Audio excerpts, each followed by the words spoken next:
consistency has consequences. And then I was like, oh, I love the C word. So then it turned into consistency comes with consequences. Consistency is something I've been talking about with a lot of people. And,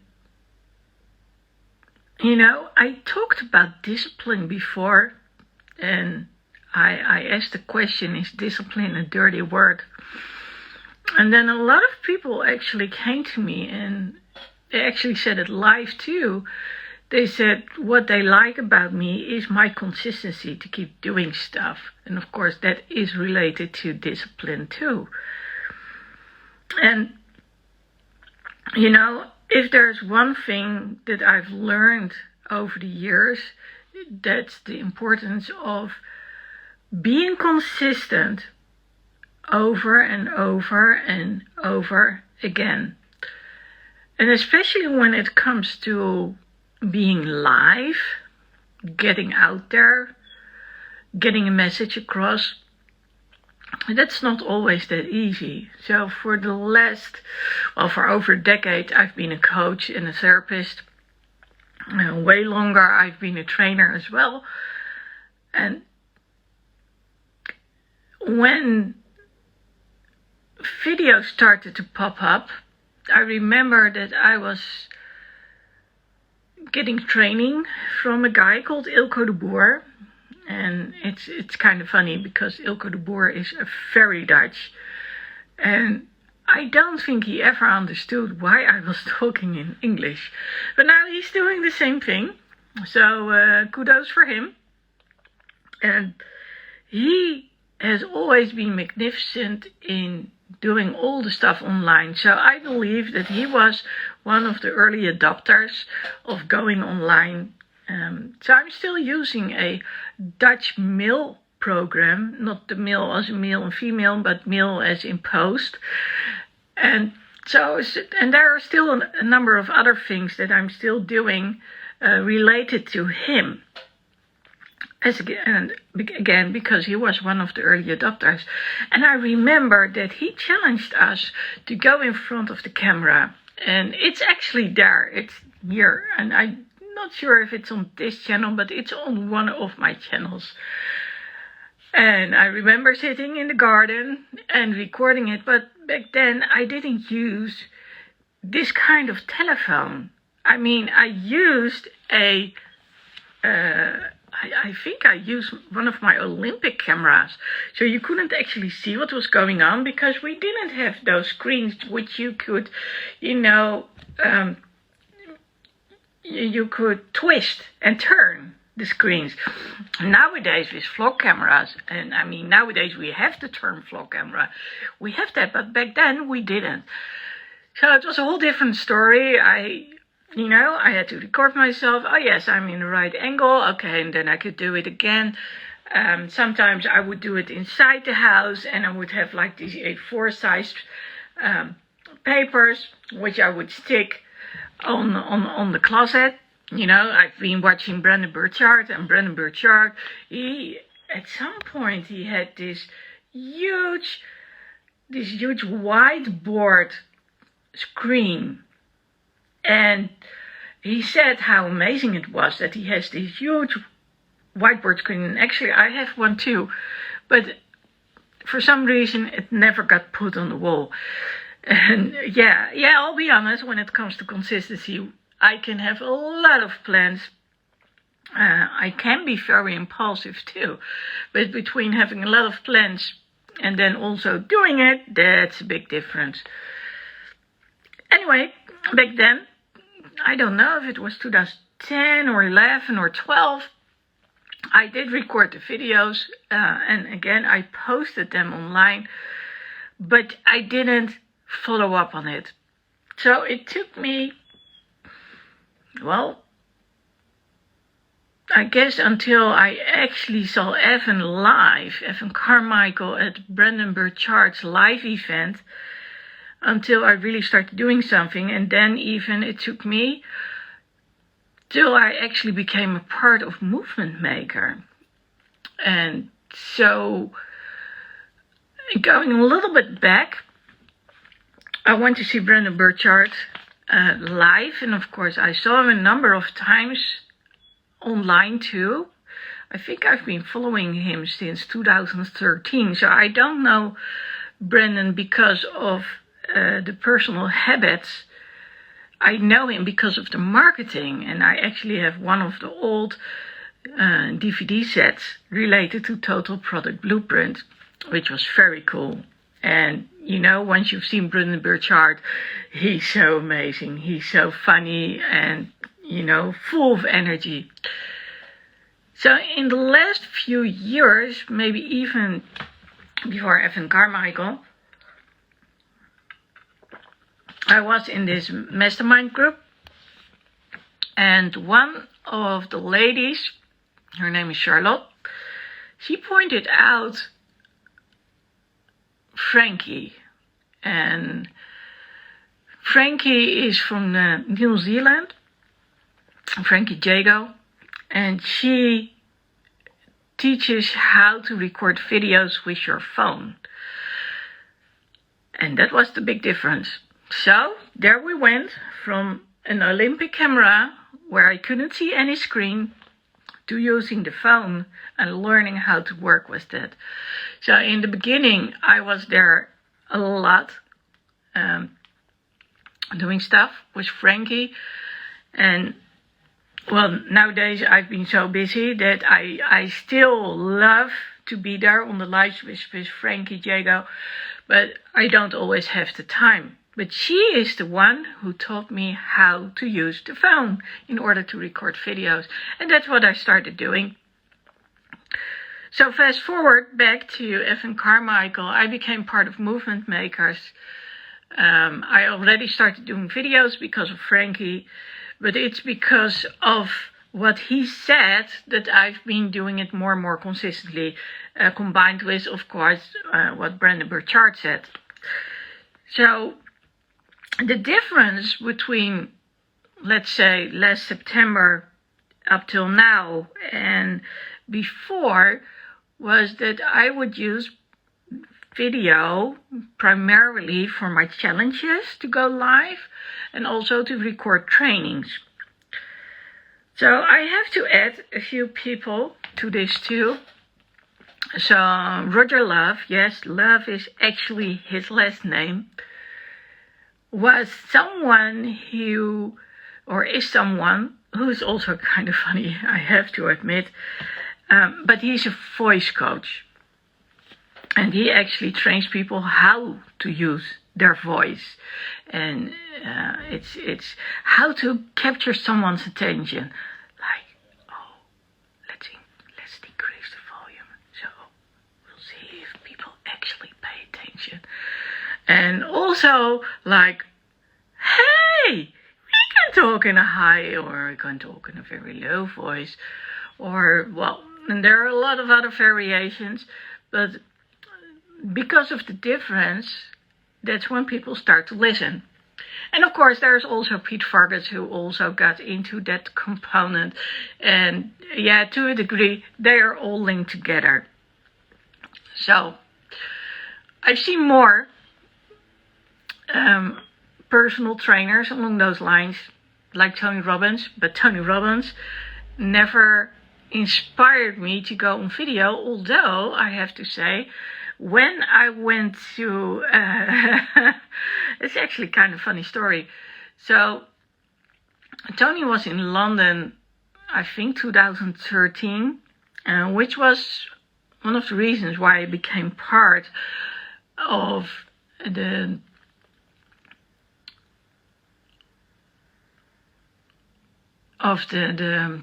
what do you call it?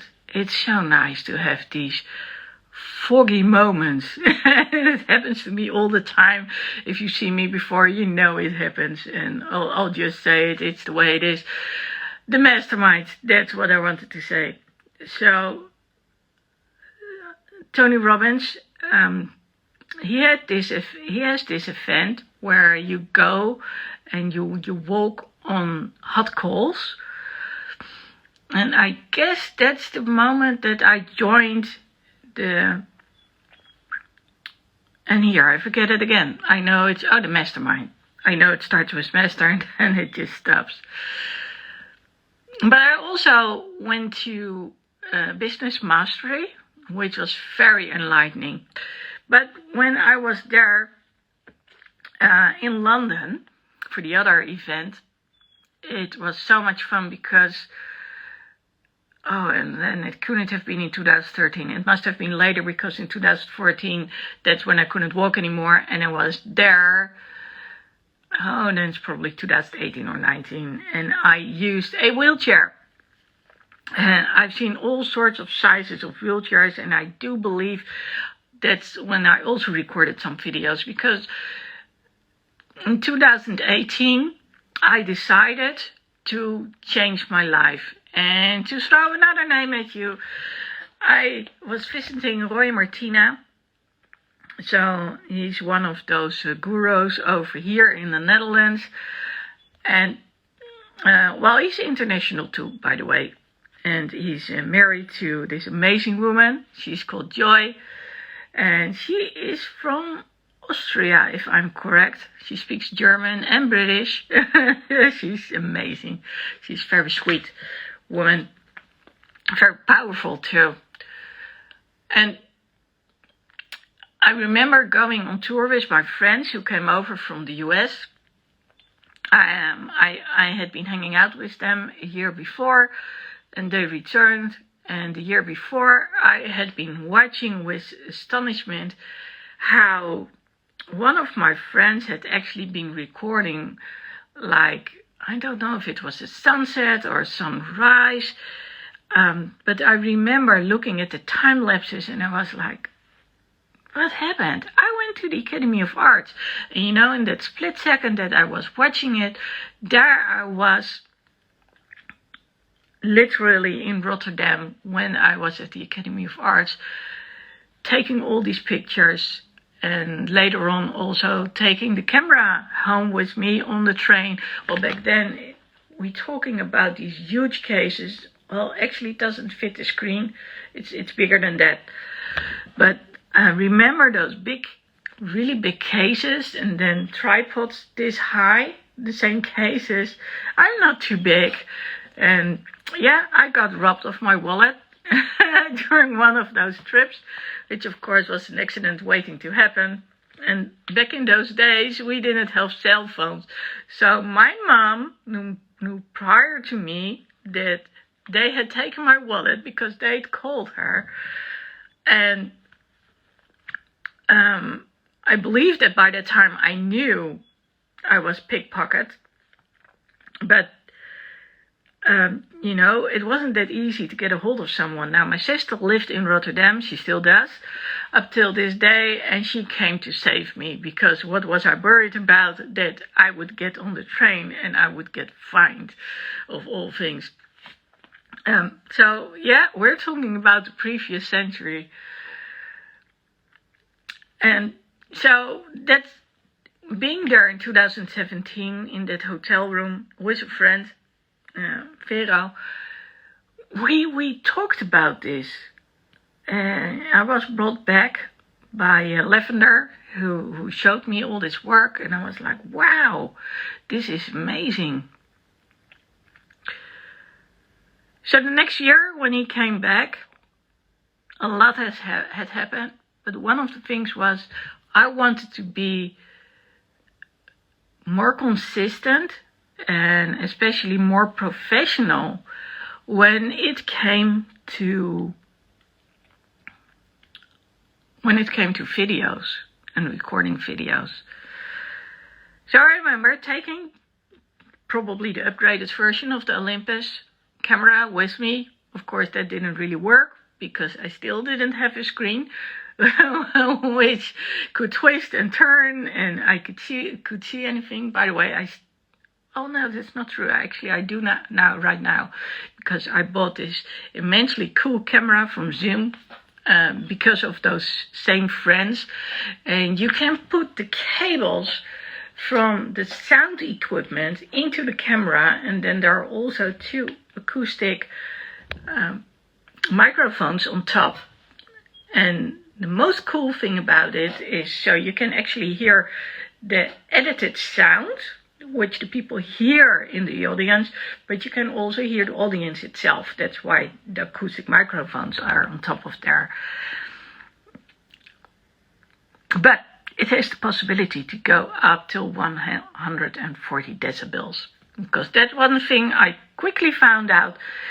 My Olympic camera didn't appreciate the sound, so it sounded horrible, to put it mildly. Anyway, back to 2018. This camera actually has the possibility to turn the screen and look at what's going on. So that was a huge upgrade, and that's probably why I still don't have a vlog camera. And also, we have the phone right now, and phones work pretty well, I have to say. And talking about phones, when it comes to consistency, one of the things that I've perpetually been doing when it came to my phone was I bought a new phone whenever there was a better camera on there. So it started out in the previous century, yes, with the Nokias, and then for a very short while I used another brand, which I'm not going to name right now, and then I switched to Apple, and I was sold. Apple I understood, and the switch to Nokia to Apple was easy. I stayed with the small Apple's iPhones, so the SE version of the 5, till I think it was last year, the beginning of last year. And I changed, not only because my phone was giving up, but also because they had a new camera on there with night vision. And I was like, wow, I need to have a camera with night vision, especially when there's sea sparkle out there. And I want to see that phenomenon. So when you go watch the sea, there's like algae in the water. And apparently during the day they are like pink orange, and during the night they are blue. And when put in motion, they actually show these blue waves. So that's kind of cool. I can't say anything else. It might be called different than sea sparkle, but I think that's the correct name. So that's how I came to use a iPhone with night camera vision. So when you talk about consistency when it comes to my equipment, cameras are so very important to me. Well, since the beginning of 2018, I started recording the videos. I think it started in February. I traveled a lot during that time, partially because my friends came over from Europe, and and that was the year that I actually saw Tony Robbins at the Excel in London. I've been to Germany, I've been to England with my friends. I've also been to Spain and France and Belgium, of course. Hi there. I'm talking about consistency. If you want to talk about consistency, you're welcome to join. And it was kind of cool to actually see all those European cities I'd never seen before. I've been to Barcelona, where I got stuck at the airport. Different story. There must be some video out there of me being stuck at the airport on YouTube, actually. And I went to the US, and I traveled through the US for 6 weeks with 2 backpacks, because in Barcelona I learned that 2 crutches and a suitcase, they don't mix very well when you want to go inside the airport. All of this, being stuck at the airport, being at the police station, you name it, my travels, being at the various airports, all of that has been documented, and I think most of it has been posted. I'm not certain, actually. But the major change, so that was the beginning of it, but the major change probably was the moment that Evan started asking for collaborations and he came up with the challenges. So what he basically said is, we have a theme. You are supposed to do 1 video of your own and then 3 collaborations. Well, the videos of my own, I was getting used to it because Brendan and both Brendan and Evan were teaching us to speak up and speak out in front of the camera. What they said is the importance of learning to talk, not needing to edit it.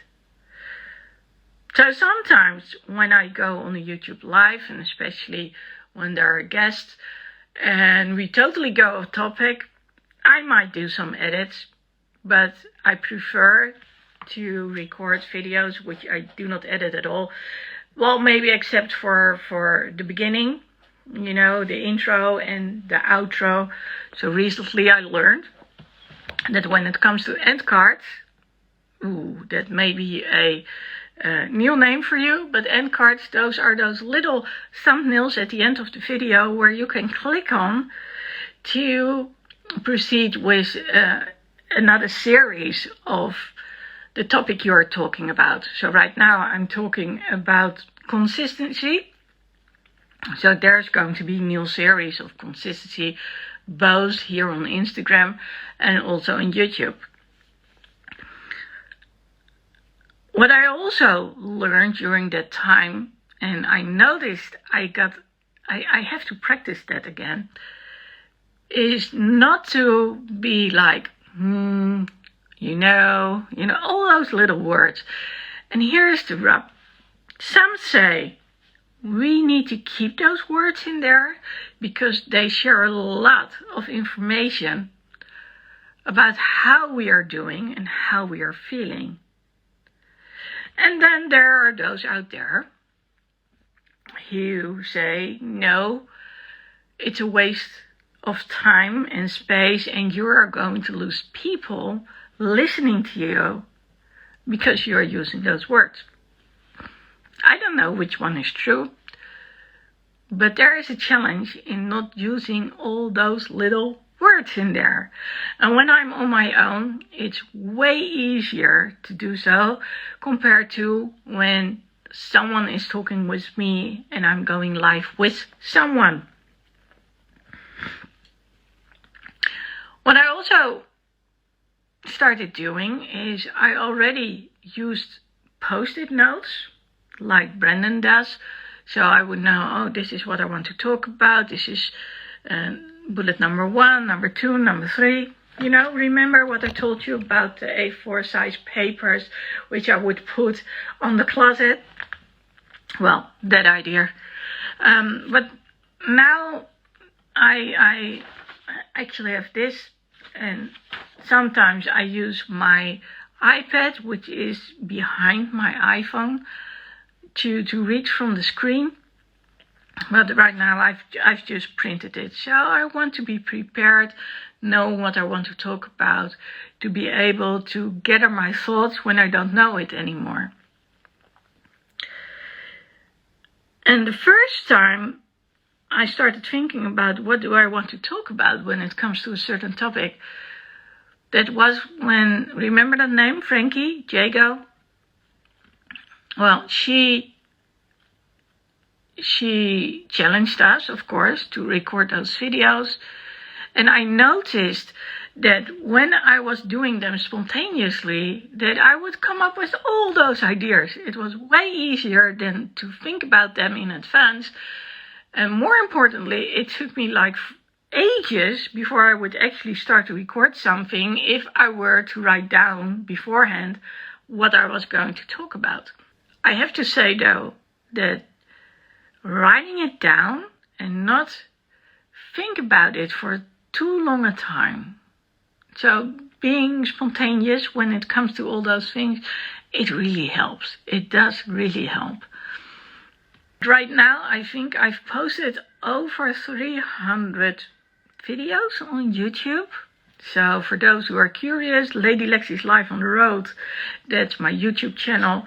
I would have preferred Lady Lexi itself, but Lady Lexi is already been taken by someone else. And well, so I had to do something, and because I was traveling a lot, that's how I came up with the word Lady Lexi's Life on the Road. So the on the road had to do, thank you, with the traveling. My life on the road had to do with me not being able to do it on my own. So I do go out on my own, but I do need help every once in a while. So when I go to the airport, I need medical assistance, because up till 6 months ago, I was using crutches for almost 7 years. And it was due to a second surgery on my ankle. And I finally was able to learn to walk again for the second time in my life. So I don't mean as a toddler. If you take that in consideration, it was the third time. And then when I was really on my way, my knee caved in. And now I'm walking without crutches and with a brace. So they sort of replaced one another. And that's good, because it's way easier to walk with a brace and have my hands to myself and being able to carry everything in my hands. And I cannot tell you the amount of freedom that gave me. And that's what I decided to talk about too. And that's how speaking up and speaking out, share your voice, came into existence. Because I needed to learn not just to speak up, sometimes literally, like at Barcelona airport, when I couldn't get into the airport because I had 2 crutches, I needed both of them, and I had my suitcase, and it was just like 10-20 meters before I could get to the counter to check in. But again, I couldn't go through the doors, and you are not allowed to leave your luggage out there unattended. So I literally had to scream. As for the speaking out, I told you I needed a second surgery, but I didn't tell you how many opinions I needed. Second, third, fourth opinions in between. People who didn't want to do anything at all. But I found this sweet lady, Bella van Dalen, and she put 2 pins in my foot. She did something else too. And the result is that I am able to stand on 2 feet again. And not a day goes by that I'm not grateful for what she has done, that she has listened to me, that she believes me, and that she decided to act on it. And because of that whole process, which took circa 7 years and longer, because then right after then, of course, my knee caved in, and you know, the process repeats itself. Just it doesn't take that long of that's such a long amount of time to pass, because I know what I need to do. I know what I need to describe, as in, okay, what am I experiencing? What could I do before? What I cannot do anymore? Where do I feel the pain or any discomfort?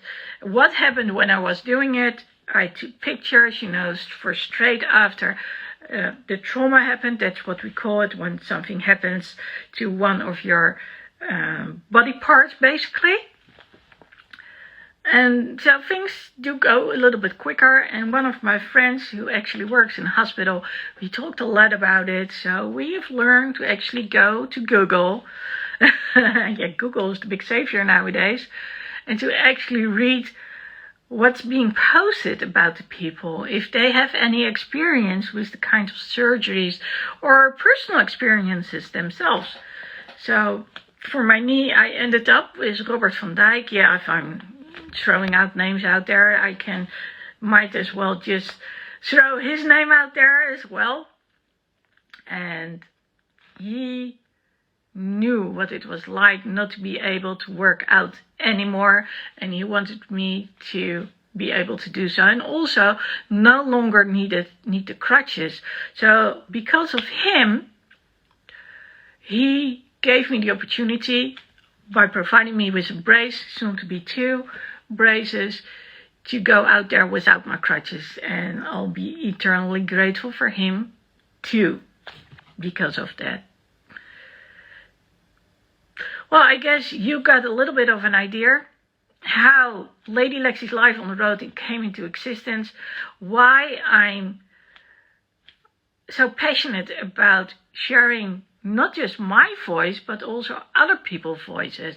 And especially when you see my shows on Wednesday, which are on YouTube Live and on Facebook, you actually can hear me talk very passionately about the people and what they need. So being a coach and a therapist, I've seen many people over the last decade and longer, probably hundreds of people I've been talking to. And of course, I also met a lot of people, whether it was because I was traveling or because I'm a metalhead. And because of the music and the concerts, that's why I'm meeting a lot of people out there. And actually doing a lot more than I thought was possible before. And being a coach, I also helped people to be their voice, I suppose, when they weren't able to express what they wanted and needed. And because I knew what it was like not to be heard, not to be understood, not to be believed, just be brushed off, I guess I made it my life's work to help them out and become their voice. So I'm teaching people about communication, the difference between men and women. And for some reason, I always did things which were more men professions. So like I've been working in the IT for 2 decades. I've been working out a lot, also next to bodybuilders. No, I didn't go on that stage, but I learned a lot from them when I followed them. And because I was in the IT, I had long conversations with the people there. So I learned a lot when it comes to why do people say certain things, believe certain things, and do other people believe the total opposite of things. And nowadays that helps me. Explaining to people why certain people react the way they do. And of course, people want to vent first, primarily. But there's always this question, I don't understand why. And I guess that's my specialty because I can explain it to them.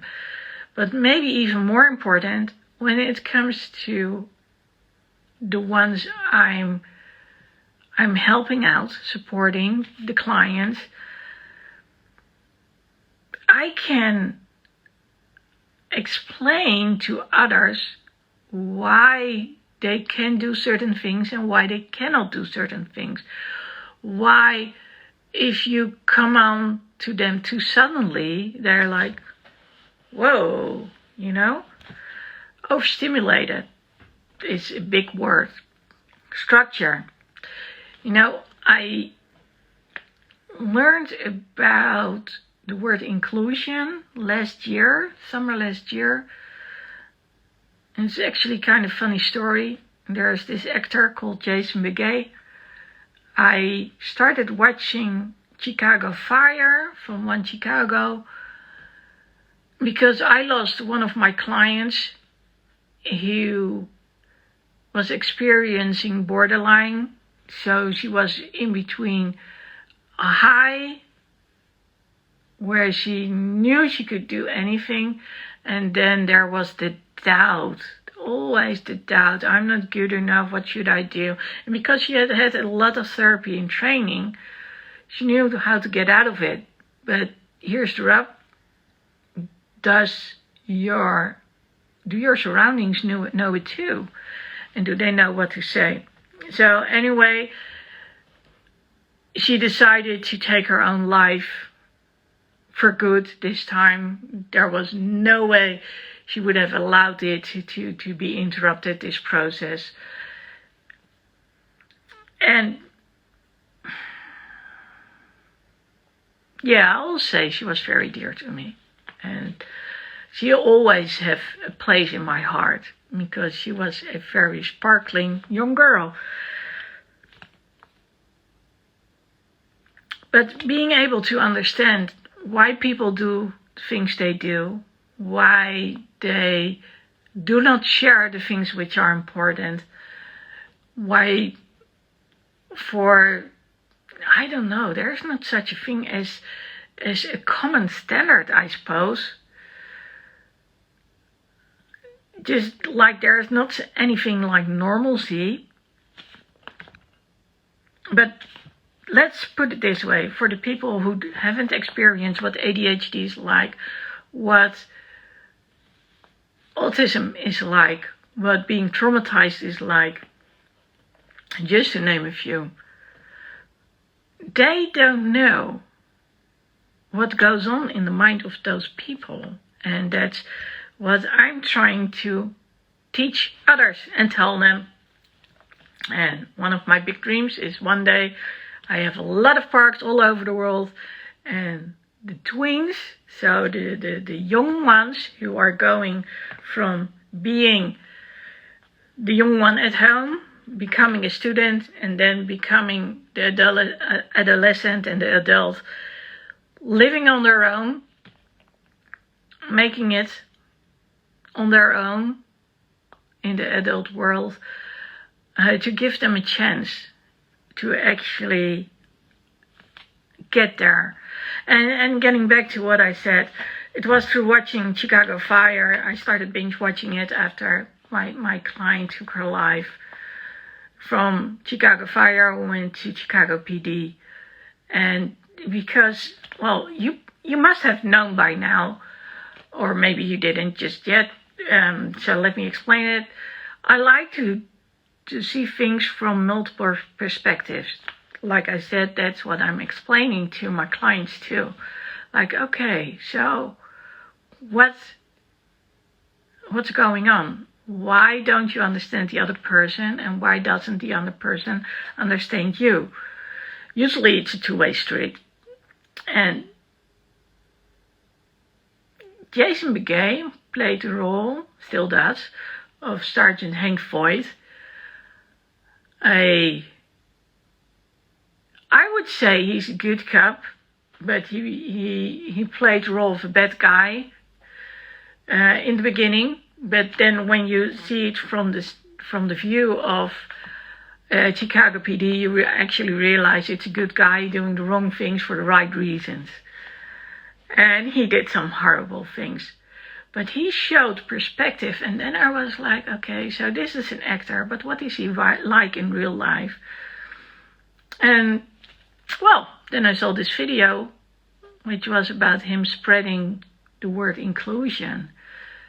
And I had to look it up, and then I realized I was working with a lot of people who could be listed or seen as the one who do not speak up, speak out, who do not stand up for themselves.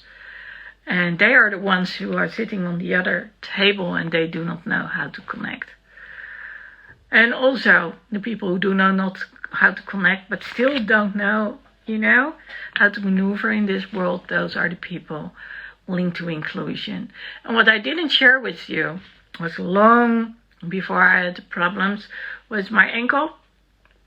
I was bullied, especially in the previous century, because back in the Netherlands, where I'm from, people are blonde with blue eyes, and I didn't fit in. And also, I came from a family, my mother, she played 3 hours a day on the piano. I had a bigger brother, I had a big sister, or better said, I had an older sister and a big brother. He's the oldest one. And that was safe. And then when I went to school, they started taking things away from me. And one of my earliest memories was actually going there, and I brought this postcard from my great-grandaunt. And they just snatched it away, and then they threw it from one to another, and then it was over and done with me. I didn't bother to interact with other people anymore. and I was 4 years old. Well, that's how life can happen. And of course, there's the moment when I was still a baby and I was in the hospital for months that probably influenced me too. But that's not something I remember. The other thing is, and like I said, I'm a metalhead. Combine that with having been bullied before, learning to express myself, stand up for myself, working with people who do not know how to express themselves properly, and you've got the whole thing. And now you know why I'm about speaking up, speaking out, and sharing your voice. And that's what I'm doing when I'm talking about Lady Lexi's life on the road, because I'm sharing stories. I'm basically a storyteller. I'm sharing my own stories, and I'm sharing the stories of other people. And what I love to do is do interviews and get your story out there too, or at least help you to get your story out there, whether it's here live or just so you can survive in day-to-day life and become the you, the authentic you, which you are deserving to be. Thank you for listening to me. And remember, when it comes to speaking up and speaking out, you can always reach out to me. And there's also this link, which is a link to a free course, Start to Speak Up Now. Do you want to know more about fear or about consistency? Click on those. Do you want to know more about consistency or fear? Just click on.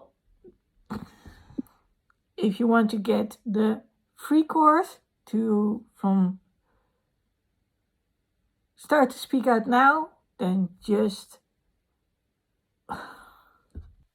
If you want to know more about fear or about consistency, then click those little end cards. Those are those little thumbnails which you're seeing right now in the video. And you can go and see that series. And I'll see you there.